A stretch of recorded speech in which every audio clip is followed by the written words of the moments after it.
Gente boa, gente querida, gente amada, Deus abençoe você que vem, que tem essa avidez, esse desejo de beber, de conhecer, de se fundamentar em fatos proféticos decorrentes da fala absolutamente inamovível, inquestionável de Jesus, cujo cumprimento é absoluto. Ao invés de ficar andando atrás de profetinhas, profetadas, intérpretes e adventismos e Ellen Whites e marcadores da volta de Jesus, e gente que quer saber de antemão porque quer ter uma preeminência, um determinado culto coletivo por parte da multidão de ignorantes que dizem, essa ou esse sabem quando Jesus vai voltar, conforme eu disse no dia de ontem e está gravado na nossa plataforma aqui no YouTube. Então é só chegar lá e reavivar tudo. Eu parei no dia de ontem, no final do verso 8.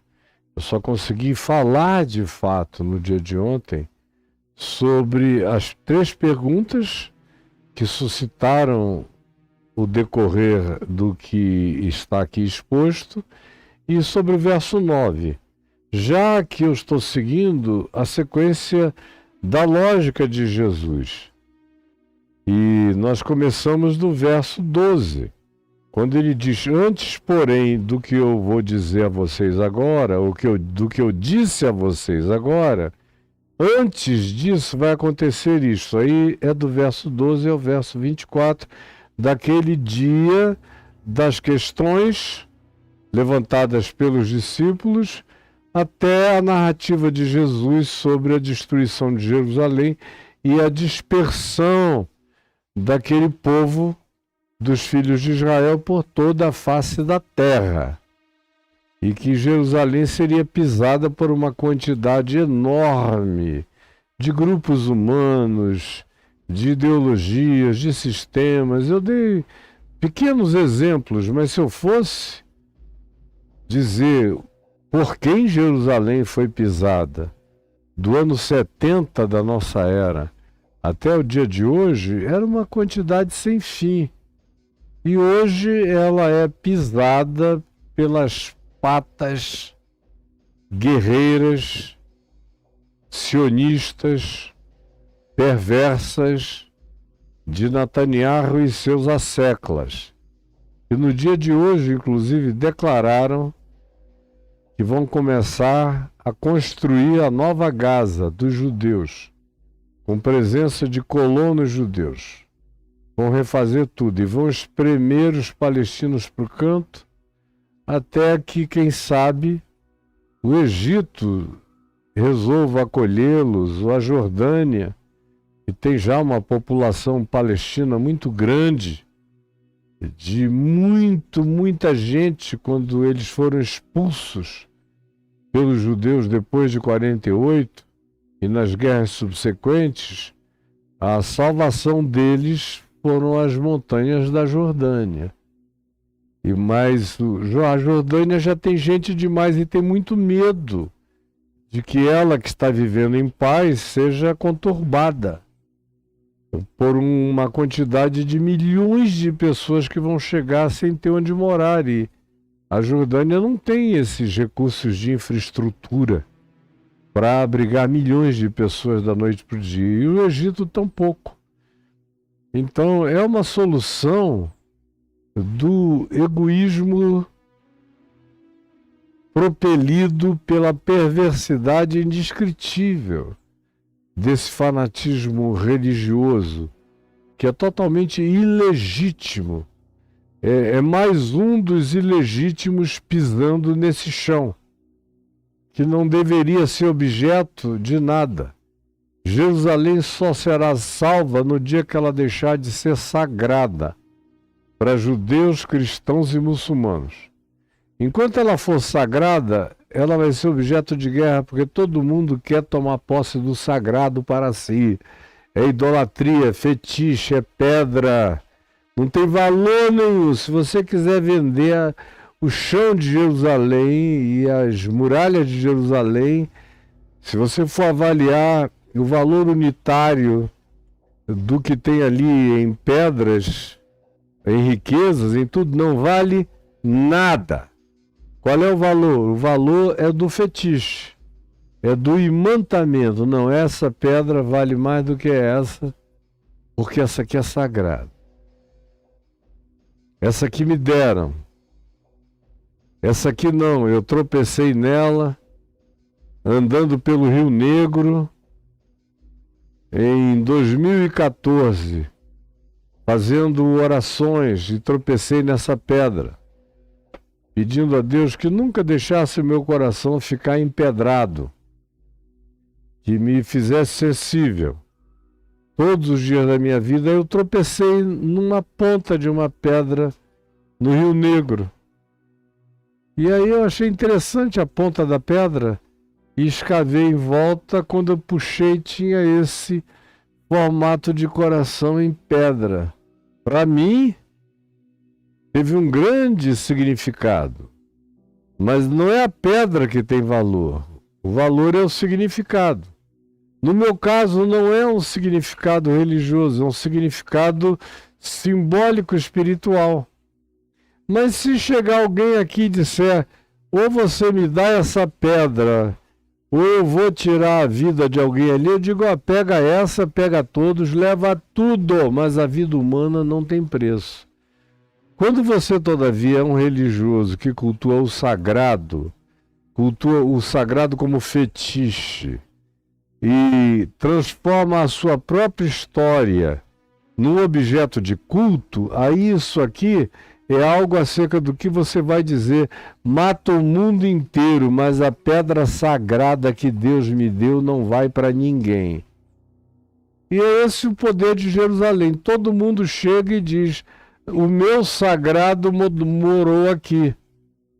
Os judeus dizem, o meu sagrado, Davi, foi quem tomou essa cidade dos jebuseus. Já começou na base da morte, da guerra e da apropriação indébita. Tudo em nome de Deus, dizendo, não, Deus me disse que essa vai ser a minha cidade. Aí, em nome de Deus, eu vou e faço toda e qualquer barbaridade. E as gerações posteriores vêm e dizem, não, essa cidade sempre foi nossa, porque estava escrito no coração de Deus. Aí fazem uma teologia acerca dessa idiotice. Então vem judeus e dizem, essa é a cidade do grande rei, do monarca Davi, da promessa de um Messias futuro. Então aqui a gente mata por essa cidade, esfola, destrói qualquer um, velhos, mulheres, crianças, qualquer coisa. Porque isso tem mais importância. As pedras valem mais do que a vida. E a nossa história tem mais valor do que a história da vida de milhões de outras pessoas. É assim que funciona, é assim que vocês creem, na maioria, e nem questionam-se a respeito. Aí vem os cristãos e dizem, não, conquanto Jesus, e eles não dizem isso, eu é que digo, não tenha nunca tido qualquer prazer em Jerusalém. Tanto é que ele nunca quis morar lá, lá ele entrava e saía. Isso acerca daquele lugar, ele dizia que é o lugar da morte, da execução, da caveira, do Gólgota, dos apedrejamentos, do derramamento do sangue dos profetas. O povo que mora aqui sempre foi o pior povo da nossa própria história, por causa desse culto ao sagrado e dessa idolatria urbano-religiosa, por causa dos elementos de culto. Então ele nunca foi morar onde não tinha história. Lá na Galiléia dos gentios, onde era de todo mundo e não era, portanto, de ninguém. Nunca foi objeto de desejo fetichista por parte de nenhum religioso de Jerusalém. nem do judaísmo. Pois bem, mas os cristãos chegam e dizem, não, foi aqui que mataram Jesus, foi aqui que Jesus ressuscitou, foi daqui do Monte Olival que, segundo Atos dos Apóstolos, ele foi assunto aos céus, então aqui também é nosso. Aí é guerra, é cruzada, é morticínio, é uma coisa horrorosa. Aí vem os muçulmanos no século VII e dizem, não, essa cidade é nossa. Porque além de que nós também somos da linhagem de Abraão, Davi também sendo da linhagem de Abraão, por nós é considerado um profeta. E além disso tudo, todos os profetas da Bíblia também são nossos parentes e nós achamos que eles foram homens de Deus que não foram nunca compreendidos pelos judeus. Mas sobretudo aqui também a nossa cidade, porque Maomé cavalgou no seu cavalo alado até o lugar onde hoje está construído o Domo da Rocha, aquela abóbada dourada, que supostamente estaria construído sobre a pedra do Monte Moriá, o que é mais um fetiche. Ninguém tem nenhuma certeza arqueológica, histórica, de que aquela pedra é o Monte Moriá. Aquilo ali é uma designação, uma determinação, como a maioria do sagrado. Você vem, determina, as outras gerações vêm e adoram o que você determinou e acabou. Aí vem os muçulmanos e dizem, não, esse lugar é sagrado para nós também, nós não vamos abrir mão dele. De jeito nenhum, de forma alguma. Além do que, Jesus também foi o maior de todos os profetas. A gente só não concorda com o cristianismo em relação ao fato de que ele morreu na cruz. O Alcorão diz que ele não morreu na cruz porque Deus o Pai o amava tanto, Deus justo, Alá, Santíssimo e Misericordioso, não ia deixar que o único ser humano limpo, puro, acima de todas as purezas, morresse na cruz da ignomínia e o tirou da cruz. Foi um sósia que morreu no lugar dele, enquanto Alá o arrebatou. Portanto, essa é uma cidade sagrada. É em nome de histórias, é em nome dessas caronchinhas religiosas que a gente vive nesses dias na iminência de uma hecatombe nuclear ou de guerras indizivelmente destrutivas e malignas como a história humana nunca conheceu antes, exceto quando explodiu a bomba de Hiroshima e depois a de Nagasaki. Nada anterior foi comparado ao que Netanyahu acaba de fazer e continua a fazer em Gaza e em outros lugares, porque a potência dessas bombas nunca foi tão forte quanto agora, mesmo as não atômicas. E isso tudo acontece por causa de amor pelo sagrado, meu sagrado, minhas pedras santas. É tudo assim. É tudo fetiche. São vibradores espirituais. Não é verdade. Não é um caso de amor com Deus.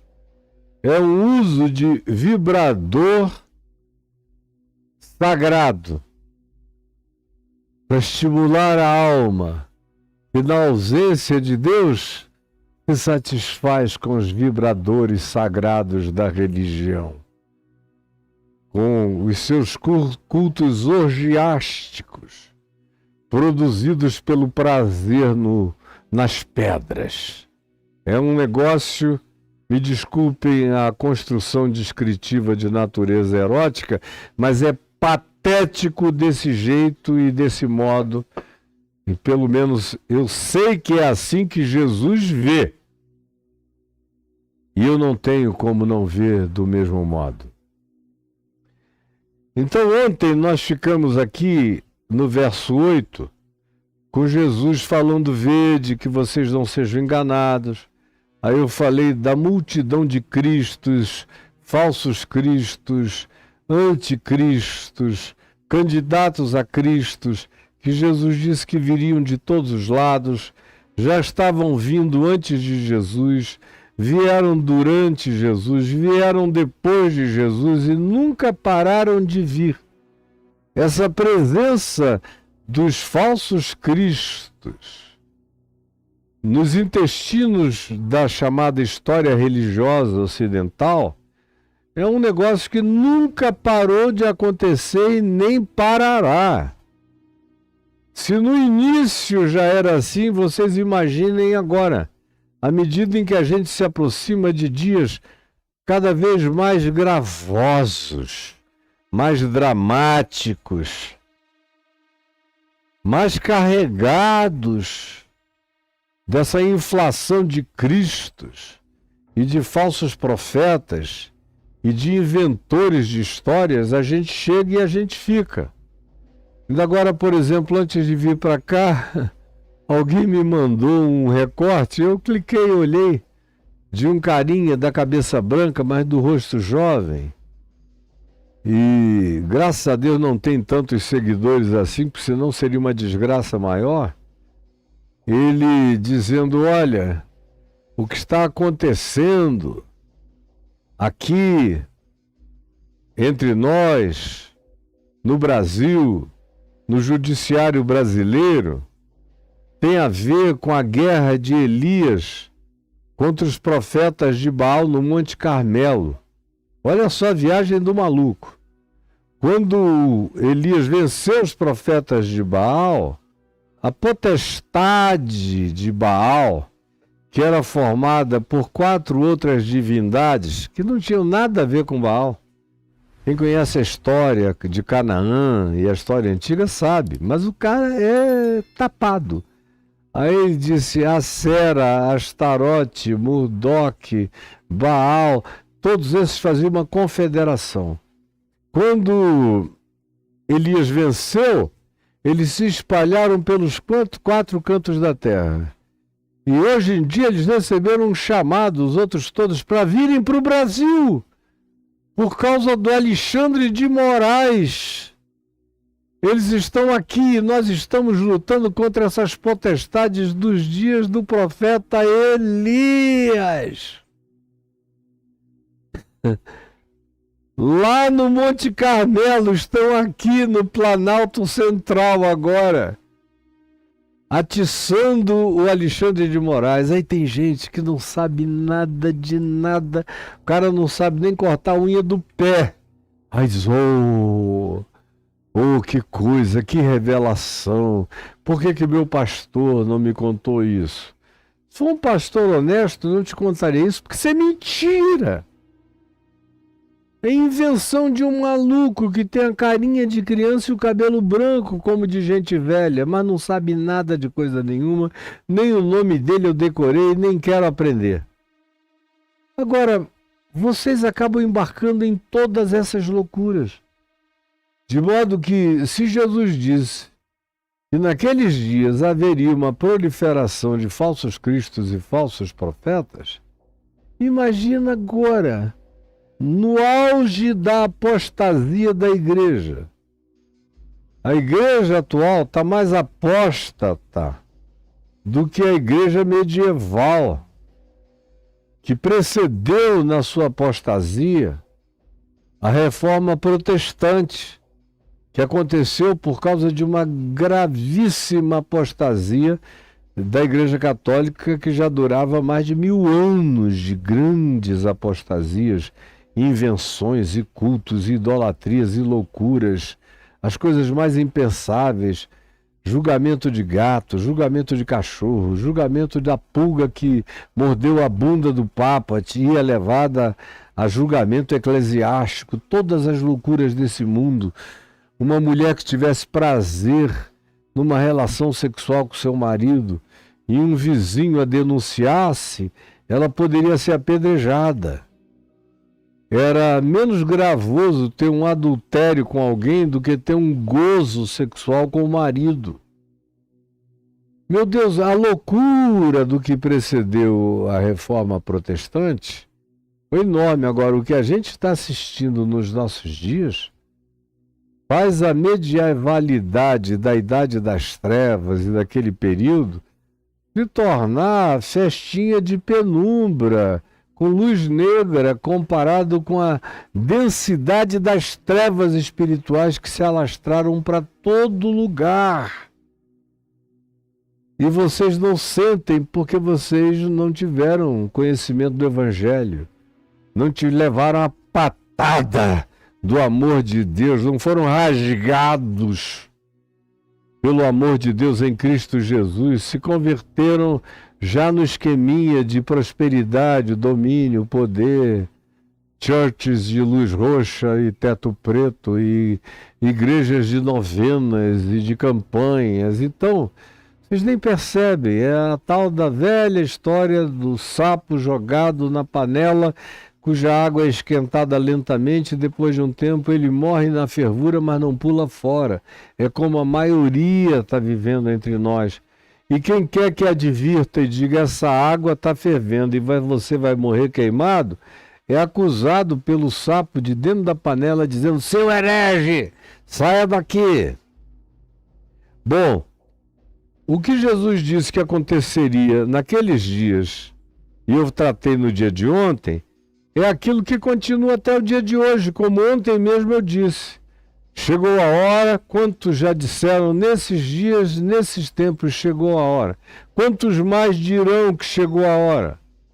E tantos mais, quantos serão ainda iludidos e enganados por essas marcações de hora, por esses indivíduos que bombam aí na internet só falando sobre profecias da volta de Jesus. Olha, o rio Eufrates está secando. Todos os rios do mundo estão secando com problema climático, não é só o Eufrates. Nos últimos anos eu passei algumas vezes sobre o Eufrates. Está um pouco mais seco. Mas se der uma chuvarada, ele enche tudo outra vez. O Nilo está um pouco mais seco. Faz 2 meses eu estava lá. Mas não é cumprimento de profecia nenhuma. É a circunstância climática. Aí o cara não entende, ninguém entende. Aí qualquer um, o cara chega lá e fala, diz um negócio desse e todo mundo, ai meu Deus, tomara que fique horrível. Quanto pior fique, melhor. Quanto pior, melhor será para acelerar a vinda de Jesus, que vem nos salvar do pior. Então, que venham as catástrofes e hectombes climáticas, que venham todas as desgraças, que venham todas as fomes, que venham todas as guerras, que venham todas as mortes, que venham todas as ameaças, porque assim, quem sabe, Jesus se apressa e vem arrebatar a sua igreja, que eu não sei que igreja é essa que será arrebatada, porque só tem gente mais pesada do que chumbo, nos pecados enormes da sua ignorância e muitas vezes das suas determinações de viverem daquele jeito, contra a revelação que lhes é trazida acerca do Evangelho, mas a ela, como disse Paulo que seria, eles não querem ouvir porque lhes dá coceira nos ouvidos, tapa os ouvidos. Não quero ouvir esse cara falar, ele é perigoso, pode me demover. Eu não quero ouvir. E assim vocês ficam. Pois bem, Jesus prossegue no verso 9 dizendo: quando ouvirdes falar de guerras e revoluções, não vos assusteis. Não vos assusteis. Porque a tendência é ficar assustado. Todo mundo quer viver em paz. Todo mundo quer sair para trabalhar, quer ganhar seu dinheirinho. Ninguém quer um presidente ditador mandando prender camponês, trabalhador braçal, esforçado, querendo melhorar de vida. Ninguém. Todo mundo quer saber que vai voltar para casa, de onde saiu, que o salário vai ser pago, que não vai faltar comida.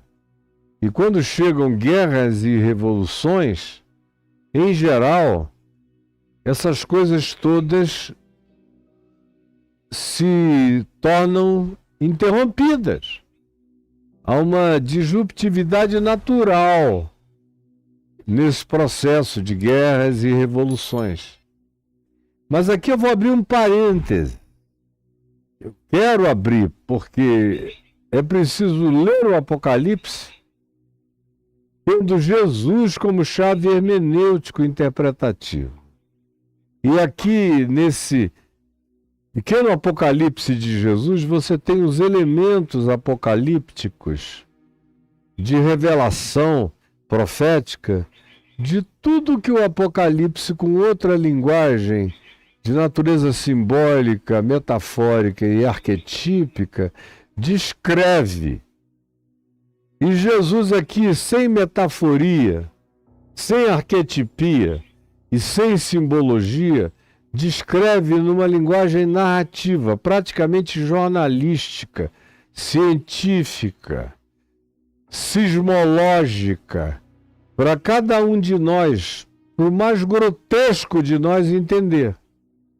Mas aqui no verso 9, quando ele fala, quando ouvirdes de guerras e de revoluções, não vos assusteis, eu preciso abrir um parênteses e chamar você para o livro do Apocalipse, especialmente para o capítulo 6 do Apocalipse, onde a fenomenologia das guerras e das revoluções está descrita nesses selos que vão sendo abertos pelo Cordeiro, que venceu e é o único digno de abrir os livros e desatar-lhe os selos. Pois bem, o que é que se diz aqui? Qual é o primeiro selo no capítulo 6 do Apocalipse que o Cordeiro abre e diz: vem. Então, eis que um cavalo branco e o seu cavaleiro com um arco saíram, e foi-lhes dada uma coroa, e ele saiu vencendo e para vencer. Aí tem gente que diz que isso aqui é a interpretação do cara que isola o texto sem contexto, por pretexto, de acordo com a sua predeterminação doutrinária, e não quer entender a fenomenologia geral do livro. E aí eles dizem que esse vestido de branco é Jesus, porque Jesus aparece mais adiante num cavalo vestido de branco, então tem que ser Jesus. Não. Esse cavalo vestido de branco já foi montado por muita gente que venceu com hegemonia. Esse cavalo trata muito mais da questão da hegemonia político-militar do que de qualquer outra coisa. De uma coroa universal, de alguém que chega e diz: eu serei o rei do mundo. Eu serei o papa do mundo, eu serei o imperador do mundo, o mundo inteiro me serve. Como a gente está vendo acontecer agora aqui entre nós. Olhando para o norte do planeta, você vê uma figura lá com cara de laranja, dizendo: eu sou o imperador do mundo. E com uma coroa na cabeça, autocoroado, como a gente já viu em vários outros momentos anteriores da história, como Napoleão, como a gente já tinha visto com Alexandre o Grande, como a gente viu com vários Césares, como a gente viu com Gengis Khan, como a gente viu com vários outros. O que é o que caracteriza esse momento? É a cor do cavalo? Não. É o poder hegemônico. É uma coroa de dominação geral. E é uma força militar avassaladora à qual ninguém pode resistir. Portanto, o que Jesus está falando aqui, o que o Apocalipse está tratando, é de hegemonia político-militar, de gente que chega em nome, como por exemplo dos romanos, que chegaram em nome da Pax Romana. Não, nós viemos porque vocês serão mais felizes debaixo da nossa dominação, da nossa expropriação, do nosso espólio, do nosso controle, do que sozinhos. Vocês vão melhorar sob o meu domínio. Porque por mais ganancioso que eu seja, o meu domínio ainda vai dar alguma vantagem a vocês. Esse é o pensamento que está por trás disso. E aonde quer que você tenha esses poderes hegemônicos se levantando, é uma questão de tempo. Aparece o segundo cavalo. O segundo cavalo com seu cavaleiro, que é o cavalo vermelho. E o seu cavaleiro, o líder desse movimento vermelho, que não é comunista, não é nada disso. Se a gente fosse associar alguma coisa, o vermelho nesses dias aqui, vermelho de natureza praticamente escarlate, era a cor dos romanos. Mas, sobretudo, vermelho é a cor do sangue, a cor da guerra, é a cor daqueles que foram atravessados no campo de batalha, e das crianças mortas dentro das cidades, e de todos que foram trilhados pelo poder desse que chega com o domínio hegemônico, dominando o mundo inteiro, e depois de um tempo sofre rebelião, que é inevitável que venham as guerras e as revoluções como contraposição ao desejo hegemônico dos que chegam para controlar. E esses tiram a paz da terra.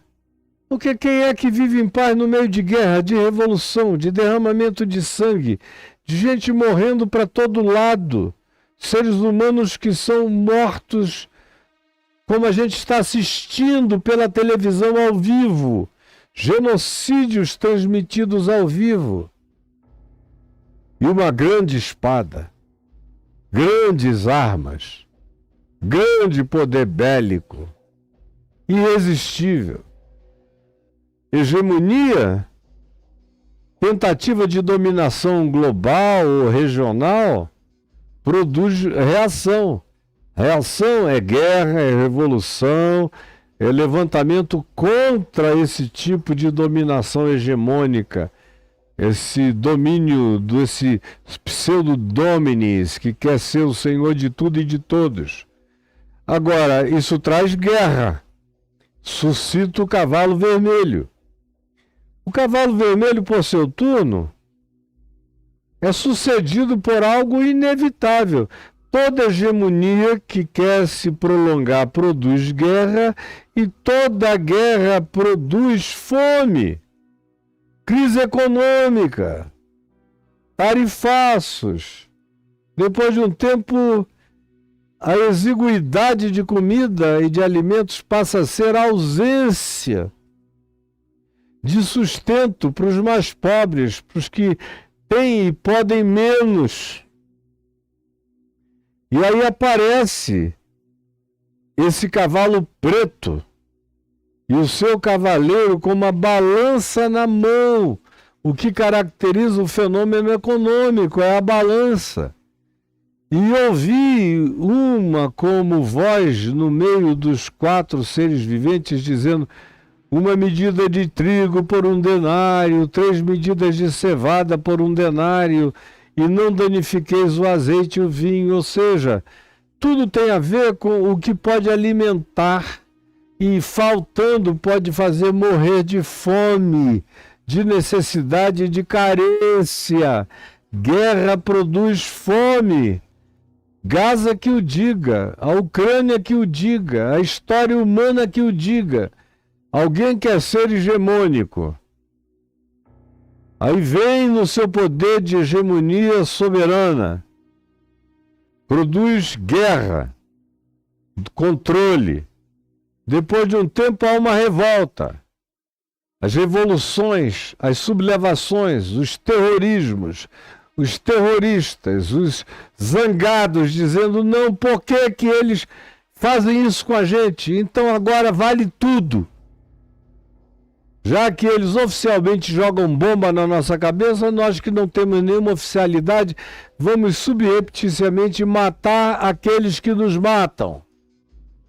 Aí a política apelida quem joga bomba de cima com bandeira de guerra e apelida quem vai sorrateiramente por baixo para enfrentar de guerrilheiro ou de terrorista. É tudo uma questão de semântica e de status.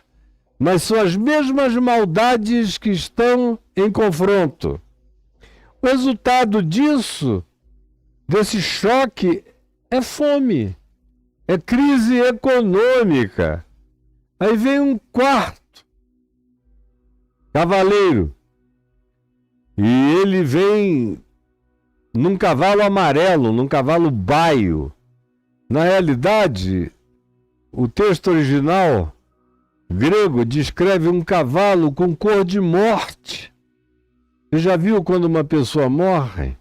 Depois de 24 horas, ela começa a ficar com aquela amarelez da morte. O tom vai mudando, o sangue já foi virando salmoura, já não há mais nenhuma vitalidade naquele corpo que está apodrecendo. E o apodrecimento dá essa coloração de morte. E aí chega esse cavalo com cor de morte, o baio. E o seu cavaleiro é chamado de morte. E o inferno o segue. Morte e inferno andam juntos. E foi-lhes dada autoridade sobre a quarta parte da terra para matar a espada pela fome, com mortandade, por meio das pestes da terra. Porque, é claro, guerra produz morte, morte produz corpos podres, putrefatos, e a putrefação dos corpos produz peste. É um fenômeno simples de se compreender. E aí, se eu estivesse falando sobre o Apocalipse, eu iria embora, porque os 7 selos contam uma história fenomenológica que vai terminar lá no inconsciente coletivo e no retorno disso tudo para a fenomenologia planetária. Mas não é bem aqui o caso no dia de hoje, eu vou parar por aqui. Só usei esse exemplo como ilustração. Quando ouvirdes falar de guerras e revoluções, não vos assusteis, fiquem preparados, vai acontecer inevitavelmente. Inevitavelmente. É o que eu tento dizer aos meus filhos e aos meus netos.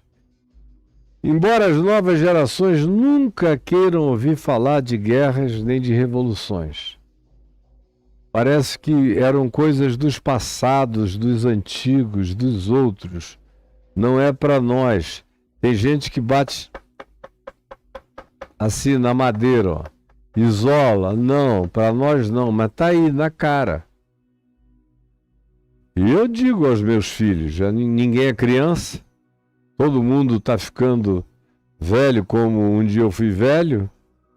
E hoje já sou muito mais. E eu digo, como eu digo aos meus netos, olha, vocês se preparem. E se preparem da melhor maneira possível, e o melhor preparo não é intelectual, não é profissional, não é nada disso. É espiritual, é mental, é psicológico. É desenvolver garra, ousadia, rigidez, combatividade. Não deixar nenhuma nesga de covardia entrar no coração de vocês, senão vocês vão sofrer horrorosamente. Vocês têm que se preparar para o que der e para o que vier, porque o que aguarda o futuro não é bonança, é cada vez mais complexificação da existência, a ponto de que vocês nem reconhecerão mais o significado da existência humana diante do que vai acontecer nessa mistura de maldade com tecnologia, com androides, com gente que vai se casar com robôs mais inteligentes do que a soma dos humanos, com os humanos depois sendo subjugados pelas estátuas falantes. O que nos aguarda por aí, nenhuma ficção conseguiu juntar num pacote, num combo só. Preparem-se, é nessa hora que vocês vão ver o que eu carreguei no meu peito e o que eu passei para vocês como meu legado vale mais do que o mundo inteiro de tesouros. Eu estou dando e deixando para vocês uma consciência de resistência, sem medo de nada. É só o que eu tenho para deixar. Então, quando vocês virem guerras, e haverá muitas, dos dias de Jesus para cá, meu Deus, os próprios romanos foram atropelados pelas invasões bárbaras, já vinham sendo desde antes. Revolta de escravos, de Espartacos, e depois dos dias de Jesus continuaram. A invasão, resistência dos bretões, dos celtas, dos grupos os mais variados que habitavam os lugares onde hoje é a França, a Espanha, se insurgiram contra os romanos e era guerra sobre guerra. Depois os romanos racharam entre si, se dividiram em 4, em 3, em 2, até que vem Constantino e dá um golpe no Império Romano do Ocidente, com base em Roma, e unifica tudo e institui uma filosofia de vida ensinada por Jesus, que era o Evangelho, como religião, e transforma bispos que eram apenas supervisores espirituais da saúde, da fé e da consciência dos discípulos de Jesus em autoridades do nível que você encontra hoje na Santa Sé.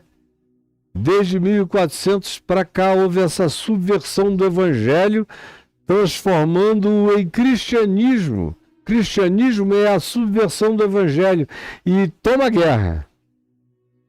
Logo depois são instituídos os líderes, inventam a história de que Pedro é o Papa. Pedro não tinha preeminência nos dias dele nem sobre Tiago, irmão de Jesus. Pedro levou bronca de Paulo na presença de Barnabé e ficou calado, pálido. Porque essa preeminência nunca houve. Eles pegaram um joguinho de palavras, eu venho falando sobre isso há 52 anos. Foi uma das primeiras coisas que eu aprendi com meu pai sobre esse negócio do primado de Pedro, é que era uma falácia. Meu pai, culto, falou: não, meu filho, Jesus falava aramaico. No aramaico, Pedro, o nome Pedro significa fragmento de pedra, pedrinha. Lasca, pedrinha lascada, era só isso, era o nome dele, pedrinha lascada. Quando Jesus falou: tu és pedrinha lascada, tu és uma pedrinha lascada. E sobre esta rocha, ele usa uma outra palavra que designa uma pedra de esquina poderosa, em relação à qual ele próprio se identificou pela mesma palavra, pela mesma linguagem, pelo mesmo vernáculo, dizendo que ele era a pedra que os construtores rejeitaram. Nunca foi Pedro, sempre foi o Cristo eterno. Mas aí criaram essa história do Pedro semideus, um demiurgo, adorado. Tudo isso tem a ver com um grande paganismo do cristianismo que não tem absolutamente nada a ver com o Evangelho de Jesus. E os meus amigos padres e sacerdotes cultos, todos eles sabem que o que eu estou dizendo é verdade.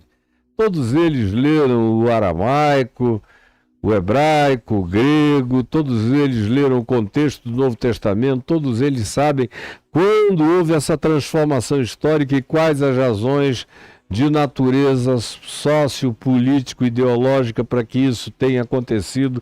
Mas Pedro nunca foi nada além de um fragmento de pedra que teve o privilégio de ser parte de um dos discípulos do apostolado de Jesus, como tantos outros iguais a ele. Jesus mesmo disse a eles todos: entre vocês ninguém é o maior.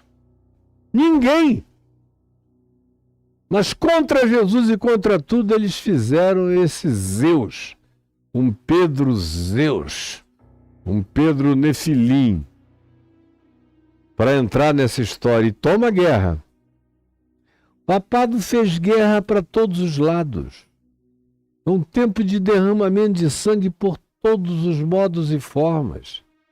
Depois da Reforma Protestante, aí houve várias rebeliões, vários príncipes querendo sacudir o jugo do papado na Europa. Porque a gente só consegue falar, quando se está falando de Bíblia aqui, do que aconteceu na Europa. Não se tinha conhecimento nenhum das guerras aqui das Américas, que não foram guerras universalmente conhecidas, nem as guerras da China, que foram enormes e poderosas, nem os conflitos entre Japão e China não foram incluídos nessas narrativas, mas aqui, quando Jesus fala, ele fala daquilo que podia ser visto pelos apóstolos e pela descendência dos apóstolos. Por isso ele diz, quando ouvirdes. Porque muito mais era um fenômeno de notícias, de caravanas que vinham de longe e diziam, está havendo a maior guerra no lugar tal e tal, porque não era diabolicamente ao vivo a forma de genocídio, de holocaustos humanos, como hoje em dia a gente vê. Era quando ouvirdes falar de guerras e revoluções, não vos assusteis. Será assim mesmo. E será inevitável. Conquanto não haja nada mais idiótico, nada mais burro, nada mais retardado, nada mais maligno do que guerras. E as revoluções já chegam como resposta à guerra. Assim como o terrorismo chega como resposta à guerra. Assim como as guerrilhas chegam como resposta às guerras. Começa com a guerra. E com quem tem o poder de levantar a flâmula oficial e sair pisando todo mundo. Aí quem já não aguenta mais se organiza e reage. Esses são os revolucionários. Os guerrilheiros ou os terroristas, mas é tudo parte de um fenômeno onde um é causa e o outro é efeito. Mas o combo da miséria é um combo só. E a desgraça final é a mesma. Pois é necessário que primeiro aconteçam essas coisas. Muito sangue derramado pela história humana inteira. E desde que Jesus falou isso faz 2000 anos e a gente não cessa de ver. E quanto mais o nosso conhecimento histórico cresce, mais a gente fica sabendo de guerras, de guerras, de guerras, de guerras, de guerras, de guerras. E nessa região do Oriente Médio com a Europa, que é a região geopolítica do Novo Testamento, a gente viu guerra demais. Estão todas elas historiadas nas minúcias. As razões as mais patéticas, mas não importa. Há uma sandice de controle. E todas elas produzidas pela vaidade. Você praticamente nunca ouviu falar de uma guerra que a necessidade tenha criado. E que alguém, por necessidade, tenha atacado em primeiro lugar. Só quando seja alguma coisa absolutamente preventiva, porque já se sabe que estão vindo contra nós, é uma questão de dias. E é uma raridade. Na maioria das vezes, sequer é expansão do ego. É o apóstolo Tiago, irmão de Jesus, quem nos diz, perguntando de onde procedem as guerras? E a gente fica esperando uma resposta sociológica, econômica, ou política, ou até filosófica. Mas não, as respostas são todas convergentes para o diagnóstico de Tiago, irmão de Jesus, que perguntou de onde procedem as guerras. Ele diz, dos prazeres, dos hedonismos, das pulsões, do narcisismo, da egolatria, do desejo de grandeza, de supremacia, de divindade. Tem alguma coisa tocando por aqui e alguém tem que vir apagar a glorinha correndo. Então, vem desses poderes malignos, operantes na vossa carne. Tem a ver com hedonismo. Quero ser o maior do que meu pai, como era o caso de Alexandre o Grande. Quero ser maior do que meu pai Filipe. Os imperadores romanos todos. Quero ser maior do que aquele que me precedeu.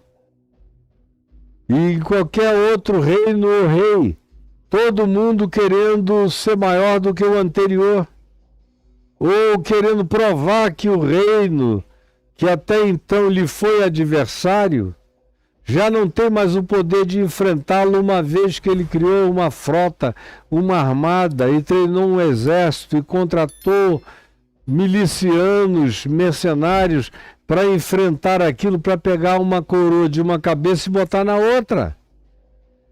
Não tem nada a ver com pobre, com povo, com comida e com bebida. É poder, é domínio, é glória. Vamos ver se o meu pinto é maior do que o teu. Quem é que manda mais aqui? Quem tem maior potência? Em geral, são pessoas sexualmente extremamente frustradas, são as que mais vão à guerra e que mais fazem guerra. E aqui entre nós a gente tem exemplos disso.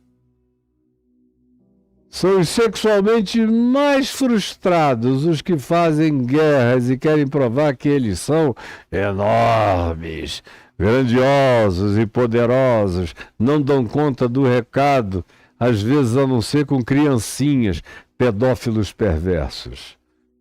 Quando vocês ouvirem falar de guerras e revoluções, não vos assusteis, pois é necessário. A humanidade vai exaurir todos os seus recursos de esperança. Vai chegar um ponto em que não haverá mais propositura ideológica para enganar. Como a gente está chegando nesse ponto? Não tem mais nem argumento ideológico, porque todo mundo já se cansou de todo tipo de ideologia, de argumentação. Agora os caras fazem e dizem porque fazem. A gente pergunta, mas por que você está fazendo isso? Aí um Putin responde, porque eu posso. Por que você está fazendo isso, Netanyahu? Porque eu posso. Por que você está fazendo isso, Trump? Porque eu posso. Antigamente eles tentavam vir com um arcabouço ideológico, com alguma justificativa econômica. Hoje em dia, eles não querem saber mais de nada, não tem conta, não tem economia, não tem economista, não tem análise sociopolítico-econômica, não tem nada de nenhuma natureza, é só porque eu posso. Porque eu tenho arma, eu tenho poder, então é necessário que eles façam isso, esgotem tudo. Vai chegar um ponto que a gente volta ao mundo pré-diluviano, porque o futuro é pré-diluviano. A gente está voltando para a ideologia de Lameque, lá no livro de Gênesis, que quando chega em casa, diz para a mulher dele, hoje eu matei um cara, porque eu não gostei da cara dele, e também tinha um adolescente que pisou no meu calcanhar, e eu esfolei ele todinho e matei porque eu posso. Porque eu posso. Como a gente vê com as crianças de Gaza, e a milícia antagônica que invadiu lá, já começaram a surgir soldados mais sensíveis que começaram a se suicidar. Só agora, nos últimos meses, mais de 10 se mataram de angústia, porque foram forçados a fazer o que não queriam. E eu prevejo que nos próximos meses, muitos desses soldados que estão matando criancinhas sem que o desejassem, vão acabar se matando de culpa e de agonia. Esses ainda têm o bom sinal de que não perderam de todo a sensibilidade humana. Mas tem outros que estão fazendo game com a morte de velhos, crianças e mulheres grávidas. Esses se tornaram diabos e não notaram. Mas é necessário que tudo isso aconteça. Vai haver um esgotamento de todo o argumento humano para qualquer que seja a perspectiva de enfrentamento. Vai ficar apenas essa afirmação diabólica. Por quê? Porque eu posso. Mas vem Tiago e diz não.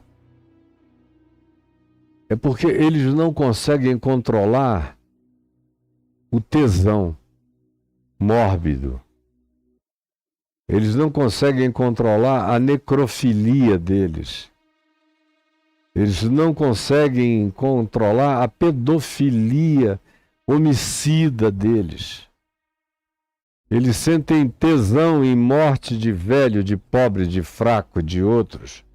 Tem a ver com hedonismo, a palavra usada para prazer no texto grego de Tiago é hedonismo. São guerras hedônicas cada vez mais. É porque eu posso, eu quero e eu estou com tesão para fazer. E vão fazendo até esgotarem tudo, não haverá mais argumentos. E Jesus diz que vai ser assim até o fim. Mas ele diz algo aqui, mas o fim não será logo. Isso vai acontecer, acontecer, acontecer, acontecer e acontecer. Mas o fim não será logo. Ainda tem muita, muita água para passar por debaixo dessa ponte. O fim não será logo. E aí a gente cai em parábolas que eu já expliquei aqui, e você já acompanhou. E um pouco mais para frente, em Mateus 24, eu vou voltar a algumas parábolas que nos falam sobre o fato de que o fim não será logo. Por exemplo, a parábola que diz que o dono que arrendou a vinha se ausentou por muito tempo. Muito tempo. Porque o fim não será logo. Ou a parábola das virgens, nécias e prudentes, diz lá, demorando o noivo. É Jesus afirmando que haveria uma demora, por cuja demora a maioria dormiria, ou todos dormiriam, a maioria perderia a chama da paixão. Pois o fim não será logo, e o noivo tardará. Ou a outra parábola que diz, passados muitos dias, o dono da propriedade mandou saber como estavam as coisas para receber os frutos que lhe cabiam. Depois de muitos dias,